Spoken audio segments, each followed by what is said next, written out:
कराची के प्लाजा के अंदर जो आग है उसकी एक सबसे बदतरीन डेवलपमेंट जो ये बड़े अफसोस से मैं आप लोगों से शेयर कर रहा हूँ। 30 लोग एक ही जगह से मजीद जो है उनकी हलाकतें सामने आई हैं और वो 30 लोग जो है वो की हलाकतों के बाद 60 से ऊपर तादाद चली गई है। इस वक्त कराची के अंदर ये जो आतिशबाजी का वाक़या हुआ प्लाजा के अंदर, हमारे साथ हमारे रिपोर्टर सालिक शाह मौजूद हैं गुल प्लाजा के बाहर।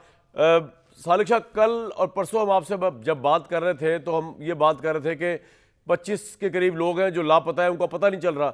ये वही 25 लोग हैं जो भड़के ऑफिस 30 हो गए और इनकी हलाकत का क्या मामला है? क्यों ये नहीं निकल पाए उस गुल प्लाजा से बाहर? हुआ क्या? जी बिल्कुल कामरान शाह साहब, प्रॉब्लम सारा ये है कि यहाँ पर जो लापता होने वाले अफराद हैं उनके वरसा अजीतनाक जो इंतज़ार की कर्ब की कैफियत में यहाँ मुब्तला हैं, वो बहुत परेशान है यहाँ पर। और आज जो जहाँ से जो लाशें मिली हैं, ये क्रॉकरी शॉप थी, जो शोरूम था, वहाँ पर 20 से 25 अफराद की जो लाशें मिली हैं, लेकिन वो बिल्कुल राख का ढेर बनी हुई थी। वहाँ पर उनका जो लाशें मिली हैं बिल्कुल सुरमा हो चुकी थी, कल के जल के कोयला वहाँ से जो मिला है। और अफसोसनाक बात यह है कि दोपहर में जब यहाँ पर रेस्क्यू टीमें और सर्च टीमें जब दाखिल, उन्होंने कहा कि बिल्डिंग बिल्कुल क्लियर है, लेकिन दुकान का जो मालिक था, जिसके वहाँ पर 2 बच्चे, एक कज़न, एक भतीजा, उसके अलावा मुलाजमीन और दीगर अफराद जो फंसे हुए, उस बात पर मजीद था कि जब उसका बेटा वहाँ से निकला तो वहाँ पर बहुत सारे लोग मौजूद थे। आप कैसे कह सकते हैं कि वो जगह बिल्कुल क्लियर है, जिसके बाद वो फोर्सफुली अपने साथ रेस्क्यू एहलकारों को ज़बरदस्ती अपने साथ अंदर लेकर गया। जिसके बाद जब उन्होंने वहाँ जाकर सर्च किया, ऑपरेशन किया, जो मलबा हटाया गया वहाँ से, तो उसके नीचे से ये 20 से 25 अफराद की बाकियात मिली हैं, जो मुख्तलिफ हिस्सों से पुलिस को काम का ये बताना है कि। लेकिन सालिक ये बताइए ना, आम लोगों के लिए, मेरे लिए, कि ये आग तो लगी है हफ्ते की रात को, if I am not wrong, आज बुध है, तो ये हफ्ते से लेके बुध तक ये 30 अफराद जो नए अफराद आए हैं जिनकी हलाकत हो गई है, ये वहीं फंसे रहे, ये वहाँ से निकल क्यों नहीं पाए?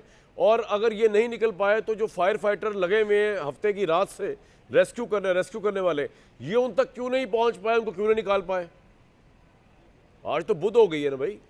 जी, सबसे बड़े जो अलमनाक बात है, अफसोसनाक बात है कि 5 रोज़ से ये वही लोग हैं जिनके वरसा यहाँ पर उनको तलाश कर रहे थे, और उनके वरसा बार बार इदारों से आगे कह रहे थे कि बिल्कुल ये सामने करीबी बिल्डिंग है, उस बिल्डिंग के करीबी जो तीसरी दुकान है उसके अंदर उनके प्यारे फंसे हुए, खुदा के वास्ते जाकर उनको निकालें। ये वही लोग हैं जो अपनी मदद आपके तहत खुद किराए पर शावल और क्रेन लेकर आए थे इस मलबे को हटाने के लिए, लेकिन इंतज़ामिया ने उनको मना किया। और आज जब 4 रोज़ बाद वो खुद फोर्सफुली इंतज़ामिया को अपने साथ लेकर गए तो उसको वहाँ से अपने बच्चों की लाशें नहीं मिली हैं, राख मिली है, जिसकी कोई भी शनाख्त मुमकिन नहीं है। तो अफसोसनाक बात यह है कि ये वही लोग हैं जिनकी गुमशुदगी की इत्तलात पहले रोज़ से इंतज़ामिया के पास थी। ये सिर्फ वो नहीं है, 80 से ज़ायद लोग हैं। डीसी ऑफिस में जो लिस्ट मेंटेन की गई उस पर 85 अफराद के नाम बताए गए हैं, जिसमें ख़वातीन भी हैं, बच्चे भी हैं, बुज़ुर्ग भी हैं, यहाँ काम करने वाले दुकानदार भी हैं, उनके मुलाजमीन भी हैं। अनगिनत लोग हैं यहाँ पर जिनके वरसा अभी तक अपने बच्चों को, अपने प्यारों को ढूंढ रहे हैं। लेकिन बदकिस्मती यह है कि इंतज़ामिया की जानिब से तो आप ये कह रहे हैं कि वो जो 30 लोग हैं उनकी लाश तो राख बन चुकी, तो वो तो फिर यानी कि किस तरह पहचानी जाएंगी? मतलब उसमें फिर क्या प्रोसेस अपनाया जाएगा? जी, जो हमारी जो पुलिस सर्जन से जो बात है, उनको ये बताना है कि लाशें जो जिस हालत में मिली हैं, जो हड्डियां मिली हैं, अब तो उनका डीएनए भी मुमकिन नहीं है। बस अब यह है कि वो कह सकते हैं कि उसको अजम्पशंस की बुनियाद पर सबको उनके बच्चों की, प्यारों की राख दे दी जाएगी। वो कहा जाएगा कि ये आपका बच्चा है, ये आपका शौहर है, ये आपकी बीवी है, या इस तरीके से अब यह सूरत हाल नज़र आ रही है। क्योंकि बदकिस्मती की बात यह है कि ये सिर्फ 25 हैं, बाकी जो 50 लोग हैं वो कहाँ हैं अभी तक, उनके वरसा वो भी परेशान हैं। ये तो वो लोग 50 मजीद लोग आप कह रहे हैं अभी लापता है कि उनको। जी बिल्कुल, यही सूरत हाल है, क्योंकि मजमूई तौर पर जो तादाद बताई जा रही थी 85 लोग हैं। अगर 25 लोग ये शामिल करते हैं, और इससे पहले सुबह 31 थे, तो 31 में से 8 लोग वो थे जो शुरू में जिनकी जो है लाशों की शनाख्त हो गई थी, वो मिसिंग पर्सन में शामिल ही नहीं थे। तो 50 के बाद जो अगर हम 40 और 40 मजीद ये करते हैं, सालिक साहब, आपने मुझे सवाल का जवाब नहीं दिया कि क्यों 4-5 दिन तक फायर फाइटर्स या जो रेस्क्यू वाला अमला है इन लोगों तक नहीं पहुंच पाया जिनकी राख मिल रही है? और क्या ये पहले ही रात को राख बन गए थे, या ये क्या हुआ? क्योंकि कुछ लोगों के मुतालिक तो बताया गया ना कि वो रातों को उन्होंने मैसेज भी किए कि आग ने उनको घेर लिया हुआ है। तो उस वक्त फायर फाइटर किधर थे? वो अब क्यों पहुंचे 5 दिन तक? 4 दिन क्यों लगे पहुंचने में? ये हलाकतें पहली रात ये हो गई थी या ये बाद में हुई हैं? ये थोड़ा बताइए, क्यों पहुंचने में देरी हुई? वहां पे क्या ऐसी जगह है जहां पे नहीं पहुंच सके रेस्क्यू वाले? यहाँ जो हमारे लोगों से बात हुई है जी कामयान शाह साहब, हमारे यहाँ पर जो लोगों से बात, उनको ये बताना है कि शुरू के 4 से 5 घंटे तक उनको अपने प्यारों से रब्ता रहा, उनको बताते रहे कि हम बिल्डिंग के इस मुकाम पर मौजूद हैं या इस कॉरिडोर में फंसे हुए हैं, यहाँ पर इतना धुआं आ गया है, यहाँ पर हमें सांस लेने में दुश्वारी का सामना करना पड़ रहा है। लेकिन जैसे जैसे वक्त गुजरता गया वो सब जो है राब्ते से मुनक़ता होते चले गए। तो पहले रोज़ ही उन तमाम लोगों के हवाले से बताया जाएगा, तमाम लोग मिसिंग हो गए थे, लेकिन आग की शिद्दत इतनी ज़्यादा थी, बिल्डिंग को उसने इस तरीके से पूरी आग की लपेट में ले लिया था कि पूरी बिल्डिंग जो है वो हीटअप हो गई थी। और हमारी बदकिस्मती ये है कि फायर ब्रिगेड के पास, रेस्क्यू 1112 की टीमों के पास इस तरह की कोई भी रिसोर्सेज नहीं है कि वो इतनी हीट में, इतनी हिद्दत वाली आग के अंदर वो दाखिल हो सकते। वो सिर्फ दूर से पानी का छिड़काव करके आग बुझाने की कोशिश करते रहे। और साथ में ये बताया जाए, साइमल्टेनियसली जो एक बात जो हमारी किसी अदारे के लोगों से बात, उनको ये बताना है कि ज़्यादातर लोग जो इस आग की हीट के बाद जो हीट हुई है उसने उनकी लाशों को बिल्कुल राख और मस किया है। वरना अगर पहले दिन ये ऑपरेशन किया जाता, अंदर दाखिल हो जाता, शायद कुछ लोगों को बचा लिया जाता, कुछ लोगों की लाशें जो हैं वो सलामत हालत में मिल जाती है, साबित हालत में मिल जाती है। लेकिन ये हुआ कि ऑपरेशन के 5वें रोज़ जब टीमें अंदर दाखिल हुई हैं, उनका ये दावा रहा कि उन्होंने ऑपरेशन सच मुकम्मल तौर पे कंप्लीट कर लिया है, लेकिन इक्विपमेंट नहीं था पहले रोज़ में। बहुत शुक्रिया सालिक शाह, आप हमें ये अफसोसनाक खबर 2 दिन से रिपोर्ट कर रहे हैं। इक्विपमेंट नहीं है, टेक्नोलॉजी नहीं है, फायर ब्रिगेड वालों के पास अरबों रुपया जो सिंध के पास जाता है वो फिर कहाँ जाता है, क्योंकि सिंध में जो है कभी डंपर से लोग मर रहे हैं लगने से, कभी ओपन वो जो है गटर के ढक्कनों से बच्चे मर रहे हैं, कभी पानी नहीं पहुंच रहा, कभी प्लाजों में आग लग रही है। अभी मेरे सामने 2023 की सेफ्टी ऑडिट रिपोर्ट है और इस पर अगर अमल कर लेती सिंध की हुकूमत, मेरे सामने उसकी डिटेल्स है, मैं आपको थोड़ी देर बताऊंगा, जिसमें 62% इमारतों में इमरजेंसी एग्जिट ही नहीं है और 70% इमारतों में इंतहाई गैर मियारी किस्म की इलेक्ट्रॉनिक वायरिंग की गई है।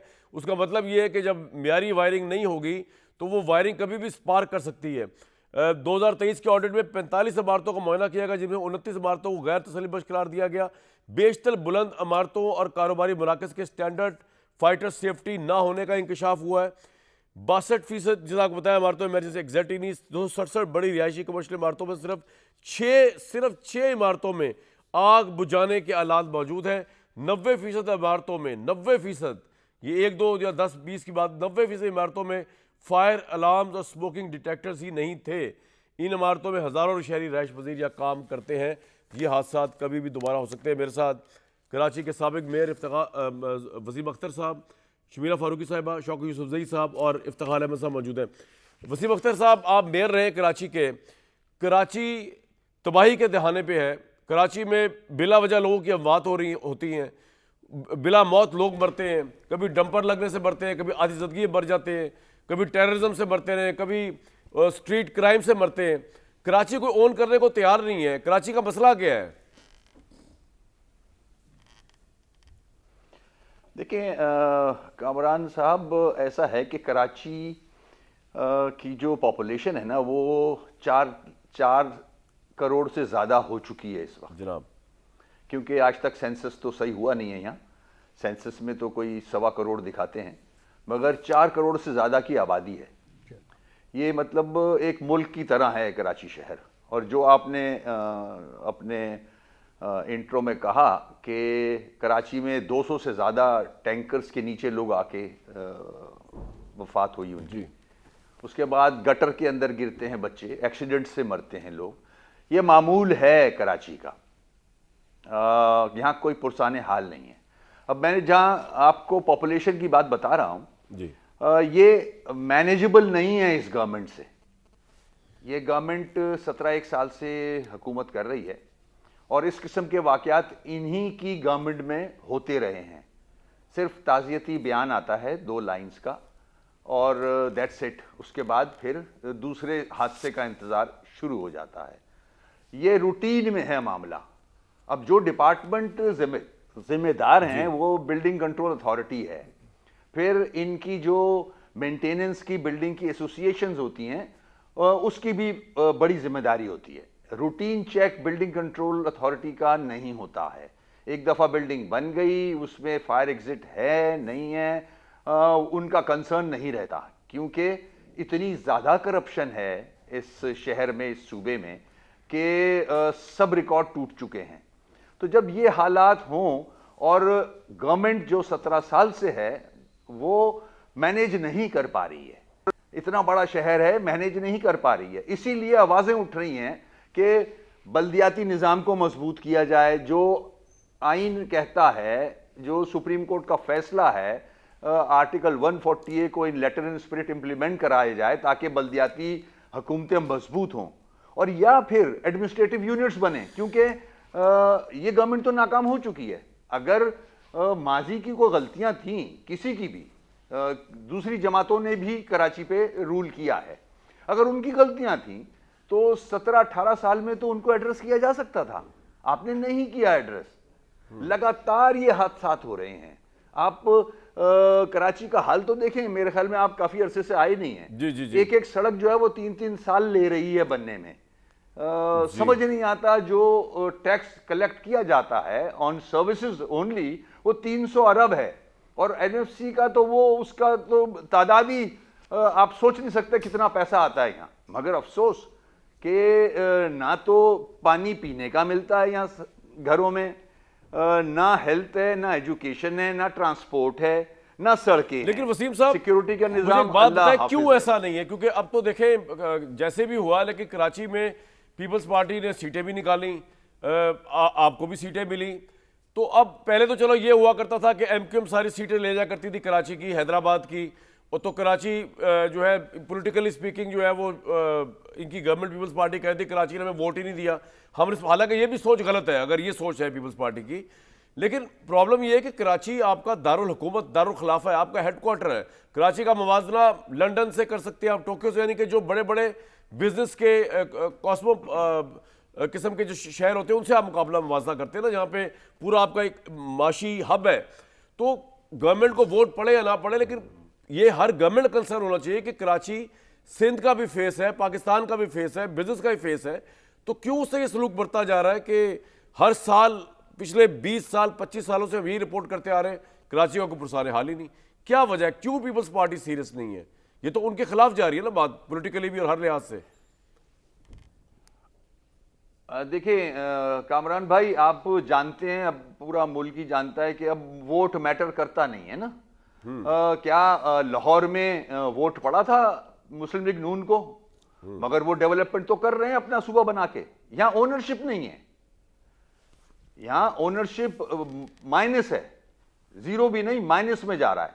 क्योंकि हाल देख लें आप शहर का, आप सीइंग इज बिलीविंग। मैं आपको बता रहा हूं, सिर्फ एक 2 दिन आके गुजार लें इस शहर में, आपके समझ में आ जाएगा कि ये हो क्या रहा है। मैंने अभी लाहौर विजिट किया था, लाहौर को मतलब वो देखने का शहर हो गया है। सड़कें देखें, अंडरपासेस देखें, लोगों के चेहरे देखें वहां, और यहां कंपेयर करें आप, यहां हाल क्या है कराची का, लोगों का क्या हाल है। लोग मट्टी में लथपथ होकर रात को घर जाते हैं। 3-3 साल से सड़कें नहीं बनी हैं, मट्टी का अंबार होता है, धुआं ऐसा लगता है कि आग लगी हुई है कहीं, जब घर तक पहुंचते हैं लोग शाम को अपने अपने जी। मगर कोई पुरसाने हाल नहीं है, ओनरशिप नहीं है, करप्शन है। पंजाब क्यों डेवलप कर रहा है? लाहौर में भी वोट नहीं पड़ा था उनको, जो आज रूल कर रहे हैं, मगर वो डेवलप तो कर रहे हैं। उनको वो चाहते तो हैं कि यहाँ के लोगों को सहूलतें फराहम करें, जो कि हो रही हैं वहां। ये आपका पॉइंट आ गया सर, ओनरशिप नहीं है, करप्शन है। शमीला फारूकी साहिबा, मुझे बड़ा अफसोस हुआ इस बात पे तो हुआ कि 30 लोग और मजीद जाँ बहक हो गए, लेकिन उसके साथ साथ जो अफसोस हुआ कि इनको बचाया जा सकता था, जिससे हमारे रिपोर्टर बता रहे हैं, अरबों रुपया आप लेते हैं पाकिस्तान की हुकूमत से, वफाकी हुकूमत से, एनएफसी की मद में, लेकिन आप अपने फायर ब्रिगेड को इतना भी इक्विप नहीं कर सके कि पानी के अलावा वो कुछ और यूज़ कर लें वहाँ पर। उनके लिबास को, यूनिफॉर्म को आप इतना इक्विप नहीं कर सके कि वो बिला खौफ व ख़तर अंदर चले आते। तो आज ये 30 बंदे, बल्कि हो सकता है ये 50 बंदे बच जाते। ना उनके पास लिबास है फाइट करने के लिए, ना रेस्क्यू करने के लिए उनके पास इक्विपमेंट्स हैं, ना पानी के अलावा आपके पास। लग तो ऐसा रहा है कि हम कोई 18वीं सदी के अंदर रह रहे हैं जब पानी से आग बुझाया जाती थी, और Karachi is a modern city. तो ये तो क्रिमिनल नेग्लिजेंस है, इस पे तो वजीर आला का रेजिग्नेशन बनता है कम अज़ कम। जी शुक्रिया कामरान शाहिद साहब। देखिए जी, कराची जिस तरह अभी वसीम अख्तर साहब कह रहे थे कि 3-3.5 करोड़ की आबादी तो है कराची के अंदर, और मुसलसल जो सक्सेसिव गवर्नमेंट्स भी रहीं, सक्सेसिव मेयर्स भी रहे, और हर जमात का मेयर यहाँ पर रहा, हर जमात के मेयर ने काम किया नहीं किया उसका तो मवाजना हो सकता है। फायर फाइटिंग इक्विपमेंट या फायर ब्रिगेड्स जो गुल प्लाज़ा का सानिया हुआ है वहाँ पर मौजूद भी थी, टाइम पे भी पहुँची, और जितनी कैपेसिटी थी यहाँ तक कि नेवी से भी बुलाई गई। जिस 3rd डिग्री का इंटेंसिटी का ये फायर था, शायद इसके लिए हम नहीं थे इक्विप। आई मीन हमें अपनी भी लेकिन ये कोई पहला वाकया तो नहीं हुआ आतिशबाजी की गई, तो अगर आपके पास वाकया तो है हो रहे सिमिया साहिबा, आप क्यों इक्विप नहीं थे? ये तो सवाल है, ये तो कोई एक्सक्यूज नहीं है कि आप इक्विप नहीं थे। ये क्या जवाब हुआ? आप क्यों इक्विप नहीं थे? नहीं जी, देखिए कराची की आबादी मुसलसल बढ़ती चली जा रही है, और सबसे अहम बात जो कामरान शाहिद साहब आपको भी समझनी चाहिए, और आपके ज़रिए जो नाजरीन देख रहे हैं उनको भी समझनी चाहिए कि सबसे पहला कहीं भी अगर आग लगती है किसी भी बिल्डिंग में, चाहे वो रेजिडेंशियल हो चाहे वो कमर्शियल हो, सबसे पहला जो पॉइंट 1 जो होता है रेस्क्यू का और रिलीफ का, वो बिल्डिंग के अपना जो मवाद होता है, उसके अंदर उनके फायर एक्सटिंग्विशर्स, उसके अंदर ट्रेंड पर्सनल्स, क्योंकि ये एक नेसेसिटी है। 2023 में सिंध हुकूमत ने सेफ्टी ऑडिट रिपोर्ट जो मिली उनको, उसमें उन्होंने बताया कि 90% इमारतों में फायर अलार्म्स और स्मोक डिटेक्टर नहीं है। ये मैंने देने थे, सिंध के आम शहरियों ने प्रोवाइड कर थे, हुकूमत ने इसको इस पे एक्शन लेना था। 2023, आपकी हुकूमत 2023 में भी थी, आज भी आपकी हुकूमत है, 2 साल पहले आपको बताया गया था। देखिए जी, ये रिपोर्ट 1 जनवरी 2024 को मेयर कराची के दफ्तर से गई। उस वक़्त जो हुकूमत थी वो इंटरम गवर्नमेंट थी, और ये वज़ीर आला सिंध को अरसाल नहीं की गई, ये अरसाल की गई कमिश्नर कराची को, जिनका काम था कि अपने डिप्टी कमिश्नर्स के ज़रिए मुख्तलिफ़ इलाक़ों के अंदर ये जो मामलात हैं इनको सही करे और इन्फोर्स कराए वो सारे पैरामीटर्स जो एक फ़ायर फाइटिंग सिचुएशन के अंदर एक बिल्डिंग में होने चाहिए। जो मैंने भी रिपोर्ट पढ़ी और आपने भी पढ़ी, आपने देखा होगा, उसमें कहीं भी कोई ट्रेन पर्सनल नहीं थे, वहाँ पर कहीं फायर एक्सटिंग्विशर्स नहीं थे, कहीं पर कुछ नहीं था। They were not equipped for fire safety. उसके बाद ये इसकी एक copy Sindh building control authority के पास भी गई, उनका भी काम था कि इसको इन्फोर्स कराएं, लेकिन वो अनफॉर्चुनेटली नहीं हुआ। 8-9 महीने तो इंटरम गवर्नमेंट रही, उसके बाद पीपल्स पार्टी की गवर्नमेंट आई। देखिए, इन्फोर्समेंट का एक बहुत बड़ा फुकदान है, ना सिर्फ कराची के अंदर, पूरे मुल्क के अंदर। अक्सर हम कहते हैं ना कि मुख्तलिफ कवानीन हैं, फ्लाउट हो जाते हैं, नहीं करते। और मैं आपको एक बात बताऊं, मैं अभी पिछले 3-4 दिन से बिल्डिंग एसोसिएशन के लोगों से भी बात कर रही हूं, और ख़ुद गुल प्लाज़ा के जो एसोसिएशन के जो हैं, वो पास्ता साहब हैं या जो भी उनका नाम है, वो भी आ रहे हैं, वो कह रहे हैं कि जी हमारे पास ये नहीं था, ये नहीं था, ये नहीं था। अगर, और जो एसोसिएशन के लोग होते हैं वो कौन होते हैं? बिल्डिंग में जो एसोसिएशन के लोग होते हैं वो वहीं के दुकानदार होते हैं या वहीं के रिहायशी होते हैं। अगर उनको अपनी ही सेफ्टी का कोई इंटरेस्ट नहीं है, शमीला साहिबा, बात ये है कि हमारे पास आज भी लेटेस्ट मोबाइल है, हमारे पास आज भी लेटेस्ट लैंड क्रूजर्स होंगी, लेकिन हमारे पास लेटेस्ट रेस्क्यू सिस्टम नहीं है कराची में, हमारे पास लेटेस्ट इक्विपमेंट नहीं है रेस्क्यू करने का, क्योंकि ये आग 5 दिन बाद बुझे कहीं जाके, मतलब ये तो दुनिया में कहाँ होता है इस तरह। शौकत यूसुफ जई साहब, ये सारे हालात देख के वसीम अख्तर साहब, ये MQM ये भी कह रही है कि जी एडमिनिस्ट्रेटिव यूनिट्स नए बनने चाहिए, कराची को सूबा बना दिया जाए, पेशावर को सूबा बना दिया जाए, लाहौर को सूबा, यानी कि ताकि एडमिनिस्ट्रेशन डिवाइड की जाए। आप एग्री करते हैं कराची का ये वाक़या देख कर के ऐसा ये भी हो सकता है, इसकी भी तरमीम में बात होनी चाहिए, डिस्कस होना चाहिए इस बारे में कि गवर्नेबल जो नहीं रहे एरियाज पॉपुलेशन वाइज। जी बहुत शुक्रिया कामरान भाई। देखिए, पहली बात तो ये है कि जो मौजूदा गवर्नमेंट है जो 17 सालों से इक़्तिदार में है मुसलसल, ये तो बड़ी नालायकी हो रही है ना, ये एक्सपोज भी हो रही है, सारी चीज़ें अब सामने आ रही हैं कि 17 सालों से इन्होंने तो सबको चैलेंज करते गए कि हम ये कर रहे हैं, हम वो कर रहे हैं। फिर पिछले दिनों कुछ इन्होंने गैर मुल्कियों को बाकायदा ब्रीफिंग भी दी कि सिंध को इतनी तरक्की मिली है। लेकिन मैं 2-3 दफ़ा कराची गया, मुझे बड़ा अफसोस होता है कि एक ज़माना वो था जब 80s के अंदर मैं पढ़ता था वहाँ पे, उसकी सड़कें उस वक्त उसकी सूरत हाल बेहतर थी। लेकिन आज अब जाए ना तो जिस तरह MQM के वो दोस्त ने कहा कि सड़कें खुद ही भी पड़ी हुई हैं, कोई पुरसान हाल नहीं है, बारिश होती है तो पूरा कराची डूब जाता है, ना उसका निकासी आपका कोई सिस्टम है, ना पानी है, ना बिजली है, कोई अजीब सा सिस्टम है। और वो मिनी पाकिस्तान कहलाता था, रोशनियों का शहर कहलाता था। आज वहाँ जाए धूल ही धूल आपको नज़र आएगी, जगह जगह गंदगी, जगह जगह पानी खड़ा होगा। तो ये इस तरह देखिए, ऐसा भी नहीं है, आपको बहुत बड़ा रेवेन्यू जनरेट होता है उस शहर से, और वो पैसा उस शहर पे क्यों नहीं लग रहा। इतनी बड़ी करप्शन, मतलब ये तो करप्शन की तरफ इशारा देती है ना कि आप। और फिर ये देखें कि एक जिम्मेदारी भी होती है। जब ये आग लगी और इतने ज़्यादा फैमिलीज़ वहाँ इकट्ठी हुई, मैं तो बराह रास्त देख रहा था, मुझे बहुत दुख हुआ कि ना मिनिस्टर साहिबान वहाँ पहुँच रहे थे, ना कोई ज़िम्मेदार बंदे वहाँ थे। वो चीखें निकल रही थी शहरियों की और उनकी फैमिलीज़ की। तो देखिए, आप कोशिश करें, बाकी अल्लाह की तरफ से होता है, इसमें कोई शक नहीं है, लेकिन आपकी अपनी पूरी कोशिश होती है। जब आपको पता है कि जब फ्लैश फ्लड आया था वहाँ पे खैबर पख्तूनख्वा के अंदर, तो हम पे बड़ी तनकीद होती थी। हालांकि आसमानी बिजली गिरने से अब वो तो कोई नहीं रोक सकता, लेकिन सुबह शाम ये हुकूमत नाकाम हो गई, ये इस्तीफ़ा दे दे, तो मेरे ख्याल से इस्तीफ़ा बनता है सीएम उसके लिए, क्योंकि मुसलसल इनकी हुकूमत चल रही है एक ही फैमिली की, पहले चाचा फिर अब भतीजा, और ये सिस्टम चल रहा है। मेरे ख्याल से पीपल्स पार्टी को थोड़ा सा अपने उस पर गौर करना चाहिए। बहुत सारे काबिल लोग और भी होंगे, लेकिन ये जो एक सिस्टम है इस पार्टी के अंदर के एक ही बंदा जो है वो सारी ज़िंदगी के लिए कि उस पर चलता रहता है, तो मेरे ख्याल से मुराद अली शाह तो करना चाहिए। इतना बड़ा जरदारी साहब इतना की बड़ा फैमिली से शहर नहीं है, लेकिन आपके इस्तीफे का मुतालबा आप फैमिली की बिल्कुल बात ठीक नहीं है। कर रहा हूँ मैं, उन जो मुराद अली शाह साहब की फैमिली की बात कर रहा हूँ। उनके अच्छा। चाचा थे ना वो पहले जो थे उन, अब ये उनके भतीजे हैं, तो आई थिंक कि ये उनके साथ वजीर ख़जाना थे, फिर उनको हटा के इनको लगाया गया। तो कहने का मकसद ये कि इतना बड़ा शहर है, रेवेन्यू जनरेट हो रहा है, ऐसा भी नहीं है कि आपको किसी को मांगने की आपका जरूरत है। पॉइंट आ गया। वो शहर अपना खुद अपने आप को। इसके हल की तरफ जाऊंगा मैं, लेकिन पहले इफ्तिखार साहब, आपने वसीम साहब की बात सुनी, आपने शमीर साहबा की बात भी सुनी, आप शौकत साहब, आपके नज़दीक इशू क्या है? सर, इशू बैड गवर्नेंस का है, और ये वाक़या सारे सूबों के जो चीफ मिनिस्टर्स हैं और हुकूमतें हैं उनको इससे सबक सीखना चाहिए। ये सिर्फ एक वाक़या हुआ है, और इस वाक़े की ख़राबी की वजह से ये है कि जो बिल्डिंग कंट्रोल अथॉरिटी है ना वहाँ पे कराची में, आप उसको ज़िम्मेदार ठहरा सकते हैं।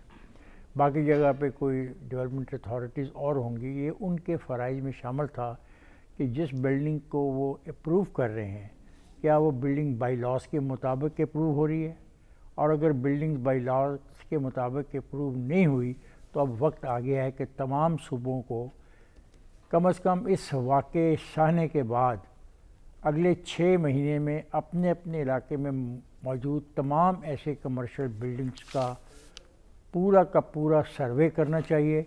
और ये जो बात बताई गई वायरिंग का अच्छा ना होना, एमरजेंसी एग्जिट का ना होना, ये बहुत डेंजरस बात है कि हम पैसे के लालच में एमरजेंसी एग्जिट भी नहीं रखते। और ये ज़िम्मेदारी भी है कि बुलंद इमारतें जो हैं जिस सूबे में भी हैं, क्या उस सूबे के पास उन बुलंद इमारतों में अगर आग लग जाए तो फायर फाइटिंग के लिए वो मशीनें मौजूद हैं कि जो उतनी हाइट पे जाके उसको बीट कर सकें। फिर इसके बाद है पानी का मसला। क्या दुनिया में फायर हाइड्रेंट हर जगह पे मौजूद होते हैं कि बजाय पानी लेने के लिए गाड़ी जा रही है फिर खाली वापस आ रही है? तो मैं समझता हूँ ये वाक़या चारों सूबों की हुकूमतों के लिए एक वार्निंग भी है और एक लेसन भी है, और इसको समझना चाहिए, सीखना चाहिए, और अगले 6 महीने ये काम करना चाहिए तनदही से कि ऐसी तमाम चीज़ों को डिबेट में लाया जाए और उन पर रिसर्च की जाए। पहली बात तो ये है जी। दूसरी बात है कि हम ए जिम्मेदार है, बी जिम्मेदार है, नहीं, महकमे जिम्मेदार हैं जो परमानेंट है। हुकूमत जिम्मेदार नहीं आपके नज़दीक? हुकूमत एक होती है नाम बहुत सारे महकमों का, और ये काम जो बिल्डिंग्स का है इसमें हुकूमत की ये नाकामी तो मैं तस्लीम करता हूँ कि उन्होंने दिलचस्पी नहीं ली, और अभी तक इसके लिए कोई आदमी किसी को सज़ा नहीं मिली, और शायद सज़ा कभी मिले भी ना। लेकिन जिस इंस्पेक्टर ने साइन करके ये सारा permission the, he is responsible, उसका अफसर रिस्पॉन्सिबल है, उसका चेयरमैन रिस्पॉन्सिबल है, जो ये सारा का सारा माल कमाते हैं। और रिश्वत का ये जो सिलसिला पूरे मुल्क में इन अदारों में चल रहा है, इसको हमें रोकना होगा। और ये वाक़या कितना अफसोसनाक, मुझे अभी तुम बता रहे हो कि एक जगह से 30 लोगों की, एक जगह से 30 लोगों की ऐसी चीज़ मिली है जिसको आप लाश भी नहीं कह सकते, राख है। ये राख हमारे निज़ाम की नाकामी का मुंह बोलता सबूत है। It is not for one city, it is not for one province. बाकी सूबों में भी एहतियात करें और इसको सीखें, राइट। और इस पर अमल करके रिपोर्ट तैयार करें। Safety is most important. पैसा नहीं कमाओ, सेफ्टी की तरफ भी तवज्जो दो, और सेफ्टी में हुकूमत, वो जो आप कहते हैं हुकूमत, then the responsibility goes to the government concern. Right. Wasim Akhtar साहब, ये सारा मुद्दा डाल दिया जाता है कि बिल्डिंग जिस तरह बनाई गई है कराची के अंदर, तो वो तो फिर आपके दौर में बनाई गई होंगी, वो पीपल्स पार्टी के दौर में बनाई गई हैं।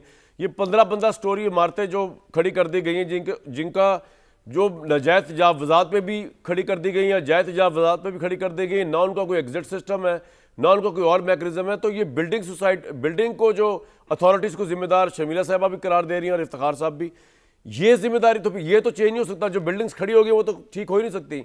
अब आप नए एडमिनिस्ट्रेटिव यूनिट्स बना भी लें, आप कुछ और कर भी दें, तब भी कुछ नहीं हो सकेगा। ये तो आवे का आवा ही बिगड़ा हुआ है फिर कराची का। कामरान साहब, ऐसा ही है, आवा का आवा बिगड़ा हुआ है। अगर आप नए सूबे भी बना देंगे ना, उसमें भी टाइम लगेगा, क्योंकि करप्शन खून में जा चुकी है, रगों में है। हालात को बेहतर होने के लिए टाइम लगेगा। और फिर बिल्डिंग कंट्रोल अथॉरिटी का जो रूटीन चेक है ना, देखें बाई लॉज बने हुए हैं, उन पे अमल नहीं होता, अमल करवाया नहीं जाता। बड़ा आसान है बिल्डिंग कंट्रोल के एक अफसर को 18 ग्रेड 19 ग्रेड पे आप सस्पेंड कर दें, उस पे वो लगाएं कि आपकी जिम्मेदारी थी, आपने उसको नौकरी से निकाल दें। ये सोल्यूशन नहीं है। वो रूटीन चेक नहीं करता, इसलिए फायर एग्जिट पे दुकानें बनी हुई हैं। अगर वो करता भी है तो वो पैसे दे देते हैं उसको, और वो रिपोर्ट अच्छे की बना के चला जाता है। तो ये पहली दफा नहीं हो रहा, आग पहली दफा कराची में नहीं लगी है। ये हर 2-3 महीने में आपको एक वाकया मिलेगा और हुकूमत की तरफ से एक बयान आ जाएगा ताज़ियती, दैट्स इट। अब जो ये हुआ है गुल प्लाजा, मेरी ख्वाहिश है कि इसको एक आई ओपनर बनाया जाए, और इंस्टेड ऑफ सस्पेंडिंग ऑफिसर अब गवर्नमेंट कुछ करे। गवर्नमेंट के साथ कुछ किया जाना चाहिए, क्योंकि ये नए नहीं है, ये 17 ईयर्स क्या किया जाए इनके साथ? इन शोबों को देख रहे हैं सर। बल्दियाती निजाम का जो फैसला सुप्रीम कोर्ट ने किया है कि उसको मजबूत किया जाए, उनको लेटर जो आपका मेयर है कराची के मुर्तज़ा साहब, क्या वो पावरफुल मेयर नहीं है सर? नो, उनके पास कुछ भी नहीं है। वो मेरी नजर में बेचारे हैं। जैसे मैं था पहले, मैं समझ रहा था शायद ये पीपल्स पार्टी का मेयर है, इसके पास शोबे हैं सारे, इनके पास मिनिस्ट्रियां, शायद कुछ बेहतर कर सकेंगे। मगर अफसोस कि ये मुझसे भी पीछे चले गए। इन्होंने तो कुछ भी नहीं कर सके और ना कर सके। मैं इल्जाम नहीं दे रहा इनको, ये कर ही नहीं सकते कुछ, क्योंकि सूबाई हुकूमत करने नहीं दे रही, वो सिंध गवर्नमेंट के पास हैं, ठीक नहीं करने देगी वो। वसीम भाई, सारी जो जी कंप्लीट कर लें, आप कंप्लीट कर लें, फरमाइए। देखिए, सारी जो खिड़कियां हैं ना, सारे building control authority, transport, health, security, ये सारी जो वजारतें हैं ना, इनकी खिड़कियां खुली हुई हैं छोटी छोटी। जो सिस्टम चल रहा है उसमें जी सिस्टम के लोग बैठे हुए हैं, वो चलाते हैं। बहुत सारी मिनिस्ट्री में तो मिनिस्टर भी कुछ नहीं कर सकता, ऑफिसर्स तो बेकार बैठे हैं वहां से। मतलब पीपल्स पार्टी की हुकूमत पार्ट ऑफ करप्शन है या बेबस है करप्शन? क्या आदमी है वो चलाता है इसको। क्या बोल रहे हैं आप? आवाज सर, आपके नजदीक पीपल्स पार्टी की हुकूमत पार्ट ऑफ करप्शन है या बेबस है करप्शन के आगे? सर, पार्ट ऑफ करप्शन है, जब भी तो यहां हाल पहुंच गया है। आपने को सवाल मैं नहीं कह रहा, देखिए मैं कह रहा हूं, तो मैं सियासी आदमी हूं, आप लेंगे, मैं इल्जाम लगा रहा हूं, क्रिटिसाइज कर रहा हूं। अब तो बिजनेस कम्युनिटी से बात कर लें, किसी से भी बात कर लें, वसीम, किसी अफसर को कोने में ले जाके पूछ लें क्या हो रहा है, वो बता देगा आपको क्या हो रहा है। इसीलिए तो ये हाल है। अब आपको इंप्लीमेंट करना होगा सुप्रीम कोर्ट का order in letter and spirit. Wasim भाई, आपसे इफ्तिखार साहब एक सवाल पूछना चाह रहे हैं। इफ्तिखार साहब सवाल पूछना चाह रहे हैं आपसे। वसीम साहब, सवाल ये पैदा होता है कि भला आप लोकल बॉडीज़ का निज़ाम भी ले आएँ।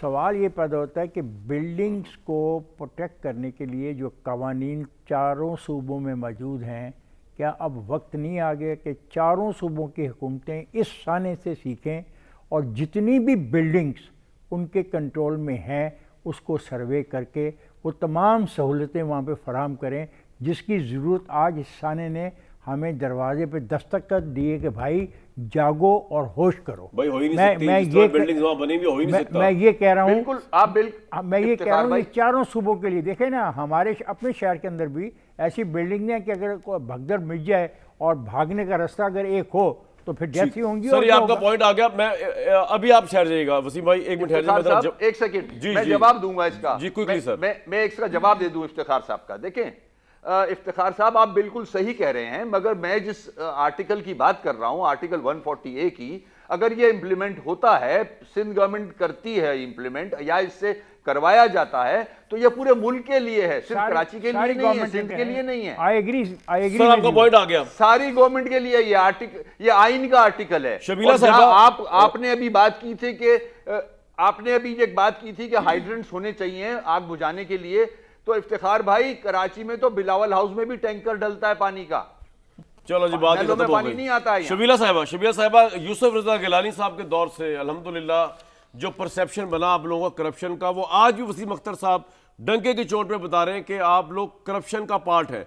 तो यही वो करप्शन है जिसकी वजह से आपके ये फायर सिस्टम, ये दूसरे इक्विपमेंट्स ये नहीं बन सके, वहां इंस्टीट्यूशंस नहीं बन सके, बल्कि खराब। और तो इसको how would you respond to that? Kamran Sahab, I don't want to get into a blame game कि ये हम पे करप्शन का इल्ज़ाम लगाएं, मैं इन मुंह पे पे लगा रहे हैं वो, तो आप हत्ताखोरी का जवाब दें, आप इल्ज़ाम वहाँ की लगाऊं, नुमाइंदा मैं इन हैं। पे टारगेट किलिंग का इल्ज़ाम लगाऊं। नहीं, मैं बिल्कुल जवाब दूंगी, लेकिन मैं इस सानहे को पोलिटिसाइज करके, इस ट्रेजिडी की सिवियरिटी को एक तरफ रख के मैं पॉलिटिकल पॉइंट स्कोरिंग में बिल्कुल नहीं पढ़ना चाहती हूँ। ज़ाहिरी बात है MQM की पूरी सियासत चलती ही पीपल्स पार्टी को बुरा भला कह के है। हमारे साथ तो ये मुसलसल सिंध काबीना में बैठे रहते थे, ये तो अभी शायद 1-2 टर्म से हैं जो ये नहीं थे, वरना मुसलसल, और जो बेशतर वजारतें थीं, यहाँ तक कि सेहत की वजारत, यहाँ तक कि लोकल गवर्नमेंट की, और मुशर्रफ के दौर में तो लोकल गवर्नमेंट की वजारत भी तमाम की तमाम वजारतें इनके पास थीं। देखिए, मैं इस डिबेट में नहीं पढ़ना चाहती कि 2003 के अंदर जब गैर कानूनी दुकानें गुल प्लाजा में रेगुलराइज की गई तो उस वक़्त मेयर कौन था, जब उसका कॉरिडोर और उसके पार्किंग लॉट्स में भी दुकानें बना दी गई और उसको रेगुलराइज किया गया। I don't want to get into that debate, I can, लेकिन मैं ये ज़रूर कहना चाहूँगी कि पीपल्स पार्टी आई तो ऐसा भी वक्त था कि MQM का एक बड़ा भयानक दौर था। हमने बल्दिया फैक्ट्री का भी सानहा देखा जो खुद जलाई गई, फिर डिले की गई कि वहाँ पर रेस्क्यू टीमें ना पहुँची। हमने ये भी देखा है कराची में, ये भी क्रिमिनल नेग्लिजेंस देखी है कराची के अंदर, ये क्रिमिनल एक्ट देखा है कराची के अंदर। I don't want to get into that debate. कितनी करप्शन थी, बोरियां बंद लाशें कितनी मिलती थी, किस तरीके से नालों के अंदर बोरियां डाल दी जाती थी कि पानी ड्रेन ना हो, किस तरीके से टारगेट किलिंग के फिगर्स गिनते थे हम शाम तक, 17, 18, 20, कोई दिन कराची में नहीं गुजरता था जब 18 से कम टारगेट। लेकिन अगर इनके दौर में ये हुआ तो ये जस्टिफिकेशन नहीं है कि आज जो कुछ कराची में हो रहा है या 17 साल से हो रहा है जब आप नहीं, मैं जस्टिफाई तो कर ही नहीं रही ना कमरान साहब, मैं जस्टिफाई कहाँ कर रही हूँ? आर्गुमेंट ये मैं तो कराची किस कर्ब से मैं नो, मैं आपको ये बताने की कोशिश कर रही हूँ कि ये दौर, भयानक दौर भी कराची ने देखा। बल्दिया फैक्ट्री को आग लगाई गई, फिर एम्बुलेंसेस और फायर ब्रिगेड्स को डिले किया गया कि वहाँ टाइम पे ना पहुंचे। एक नए फेज में दाखिल हुए, पावर तो आपके पास ही है ना, इनके पास तो पावर रही नहीं। 18 में तो ये फारिग हो गए। MQM नहीं, आप देखें ना, जिसके साथ बैठा खाए। अच्छा शबीर साहब, मुझे एक ब्रेक के लिए काफी देर से कहा जा रहा है, मैं आगे कंटिन्यू करेंगे इसको, और मैंने सवाल जो बुनियादी रखना है अब अगले फेज में शौकत साहब भी रिस्पॉन्ड करेंगे। वफाकी हुकूमत ये सोच रही है कि ये सारे मसले मसाइल की एक प्रॉब्लम ये है कि NFC वॉल्ट वगैरह को चेंज होना चाहिए, सूबों के मतलब भी डिबेट चल रही है। इन तमाम चीज़ों को पॉलिटिकल पार्टीज कैसे देखती हैं, और इतना पैसा जो जा रहा है और वफाक खाली हो जाता है और फिर वो ना लॉ एंड ऑर्डर के लिए बचता है, ना टेररिज्म के लिए बचता है, ना दिफा के लिए बचता है, तो क्या ये गोल्डन मौका है और क्या MQM सपोर्ट करेगी अगर NFC वॉल्ट में कुछ चेंज होता है या सूबे नए बनते हैं? और PTI का क्या मौका होगा, ये पूछेंगे जी ब्रेक के बाद।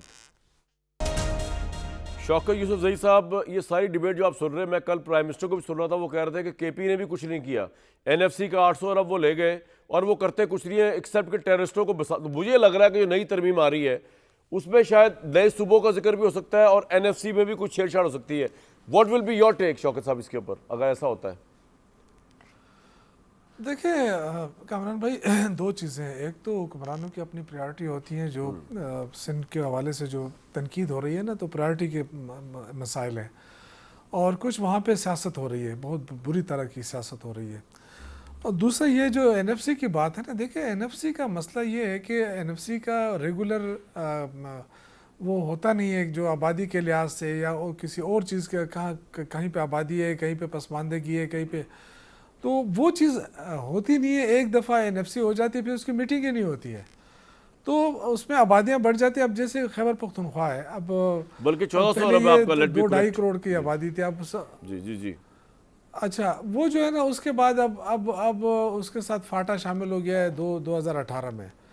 अब इतनी बड़ी आबादी, 2 करोड़ की आबादी इजाफा हो गया है, लेकिन उसके लिए कोई पैसा लेकिन शौकत साहब, रिलीज नहीं आपके हो सका। नजदीक अगर वफाक नए की तरफ एडमिनिस्ट्रेटिव से यूनिट्स NFC बन के जाए अंदर। तो सूबे आपको एतराज होगा कोई इस पे? देखिए ये तो पहले से भी हुआ है, लेकिन जहाँ वाइबल है तो वहाँ होना चाहिए, बिल्कुल होना चाहिए। लेकिन देखिए पंजाब बहुत बड़ा है, सूबा है ना, इसी तरह अगर कराची की आबादी बढ़ गई है, लेकिन आप इस तरह पेशावर देखिए, नहीं एक सूबा बन तो सकता वो भी नहीं नया। हो सकता कि आप कराची को एक सूबा नहीं, कराची देखिए फाटा बन सकता था, क्यों नहीं बनाया? अगर बन सकता तो फाटा बिल्कुल बन सकता था, एक अपना एक सूबा बन सकता है, लेकिन नहीं बनाया गया। इन्होंने ही कहा कि नहीं 18वीं तरमीम लेके आए, उसमें ये सारी चीज़ें शामिल करके। लेकिन हर सूरत में जहाँ जो भी सूबा हो, लेकिन सूबे के साथ कोई ऐसा इलाका ज़रूर हो जिससे इनकम जनरेट हो, उसका अपना भी कोई आमदन हो। ठीक है, जैसे अब कराची को अगर आप अलहदा सूबा बना देंगे तो बाकी सिंध में तो कुछ नहीं रह जाएगा ना। बिल्कुल ठीक। तो इस तरह यूनिट बनने चाहिए जिससे वो अपने तौर पे भी पैरों पे खड़े हो सके और चल सके। ठीक। तो आई थिंक अगर तावन हो सकता है तो क्यों नहीं, मैं तो बिल्कुल चाहूँगा कि बने, क्योंकि बड़े यूनिट नहीं संभाले जा रहे हैं। पूरी दुनिया के अंदर आप देखें ना, अमेरिका अगर बहुत बड़ा है तो उसके अब एक यूनिट देखें ना। इसी तरह यूके के अंदर देखें, अपना अपना यूनिट है, कौंसल है, बाख्तियार है। यहाँ पे तो बल्दियाती निज़ाम ही फेल है। यहाँ तो बल्दियाती निज़ाम को ऐसा समझते हैं जैसे कोई वो सास बहू की लड़ाई होती है या कोई इस तरह। यहाँ तो समझते नहीं है कि ये भी कोई इदारा है। हम तो हमेशा कहते हैं कि जी बल्दियात के निज़ाम अभी को पंजाब मजबूत में जो करो बल्दियाती कानून ताकि लेके आए हैं प्रेशर कम वो हो। तो वो कह रहे हैं जमाती भी इलेक्शन नहीं होना चाहिए, मतलब कमाल है। वैसे तो इफ्तिखार साहब मुझे एक बात समझाए। नहीं देखें वो जी, तो जी, कामरान भाई, जी शौकत भाई, आपने भी वैसे तो बल्दियाती इलेक्शन नहीं करवाए थे पंजाब में, आपके प्राइम मिनिस्टर ने।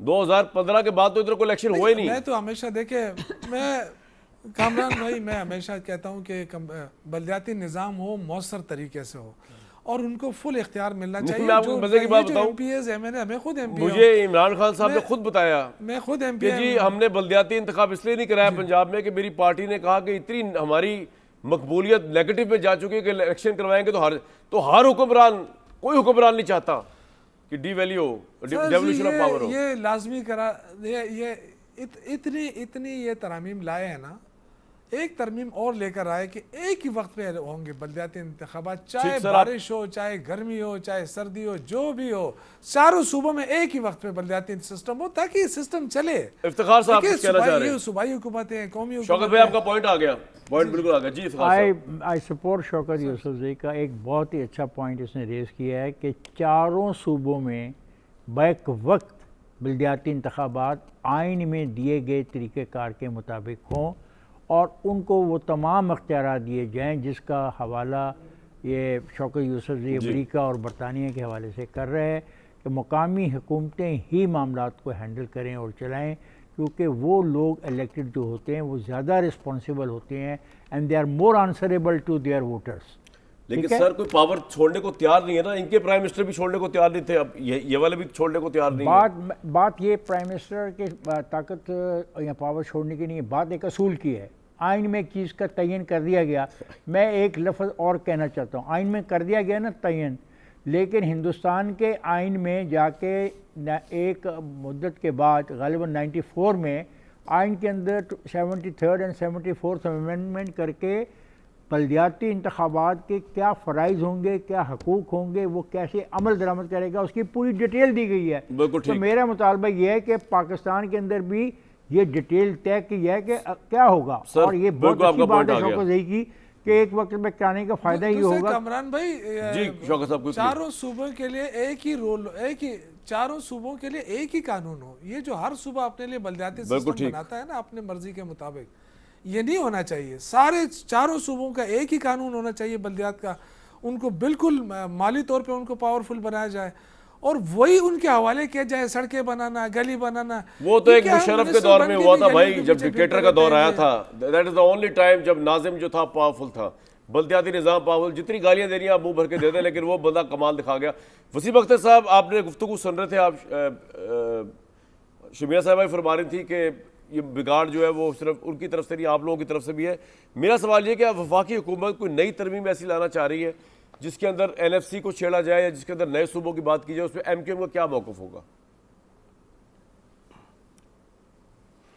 कामरान साहब, मुझे कराची की सियासत में कोई तकरीबन 40 साल हो गए हैं सर, और मैं आपको सच बोल रहा हूं कि मैं ना क्रिटिसाइज कर रहा हूं और ना ही ब्लेम लगा रहा हूं। ठीक है, मैं फैक्ट्स पे बात कर रहा हूं। ये फैक्ट्स हैं कि कोई भी शोबा सिंध हुकूमत में सही काम नहीं कर रहा।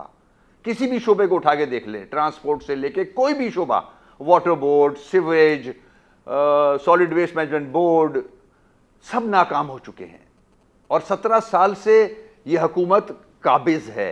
अगर MQM ने अपने दौर में कोई खामियां की भी हैं, सपोज कर लेते हैं, फर्ज कर लेते हैं हम बहुत बुरे हैं, तो 17 साल तो आपको हो गए हैं, आप बेहतर कर लेते इसको। आपकी नीयत नहीं है। जहां तक NFC या एडमिनिस्ट्रेटिव यूनिट्स का मामला है, देखें, ये मैं क्रिटिसाइज नहीं कर रहा। इतना बड़ा शहर हो गया है, ये मैनेज नहीं होता। ये साबित करता है ये जो गुल प्लाजा की फायर है और जो 200 से ज्यादा लोग डंपर के नीचे आके मर जाते हैं, गटर में डूब के मर जाते हैं, ये साबित कर रहे हैं कि आपसे मैनेज नहीं हो रहा। तो इसलिए आपको एडमिनिस्ट्रेटिव यूनिट्स चाहिए। आप फेल हो चुके हो, 17 साल में आप डिलीवर नहीं कर सके, आप एक सड़क कंप्लीट नहीं कर सके, आप ट्रांसपोर्ट नहीं दे सके इस शहर को, तो आप नाकाम हुए हो, एक्सेप्ट कर लें। राइट। मैं ब्लेम नहीं लगा रहा, ये फैक्ट्स हैं। मुझसे Point आ नहीं गया पूछे, सर। कराची आके किसी से पूछ लें।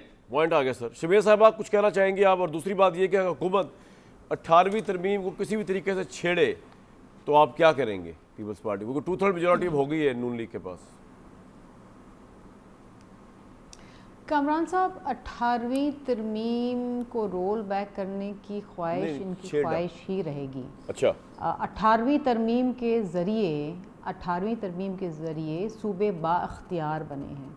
अगर कोई शख्स या कोई जमात या कोई लीडर ये समझता है कि सूबों से उनके अख्तियारात वापस लेके या उनकी ऑटोनॉमी वापस लेके वो फेडरेशन को मजबूत कर सकते हैं, तो वो बहुत बड़ी गलतफहमी के अंदर हैं। 18वीं डिबेट पे आपने डिबेट करनी है, बिल्कुल करें, किसी नहीं रोका, लेकिन नहीं, वो वक्तन कह रहे हैं मौके पे NFC करें। जब में थोड़ी मुल्क अमेंडमेंट इतना कर रही है, बड़ा पैसा सारा देके ट्रेजेडी वफाक हुई, खाली उस हो वक्त जाता है। ये एक और sensitive आपके issue सामने ना वसीम अख्तर कह रहे हैं कि आप लोग तो बहुत ही करप्ट है पीपल्स पार्टी वाले। तो ये भी कंसर्न होगा ना कि जब आपके ये साथ वाले कह रहे हैं करप्शन आप कर रहे हैं, तो सारा पैसा भी आप लेके जा रहे हैं, वफाक भी खाली हो रहा है, दिफा भी वो खर्चे हैं, दहशतगर्दी के लिए पैसे वो दे, और आप कुछ भी ना करें, आप लोगों की जाने भी ना बचा सके प्लाजा में। पहले तो मैं थोड़ी सी क्विकली इसलाह कर दूं। ये जो एक रेटोरिक बनाया हुआ ना कि वफाक सूबों को पैसे देता है, वफाक सूबों को पैसे नहीं देता। ये सूबे अपने टैक्स कलेक्शन में जो एक फेडरल कंसोलिडेटेड फंड में पैसे भेजते हैं, उसी में से फिर वो एक फॉर्मूले के तहत, जिसे NFC कहते हैं, उसमें वापस रीडिस्ट्रीब्यूट होता है।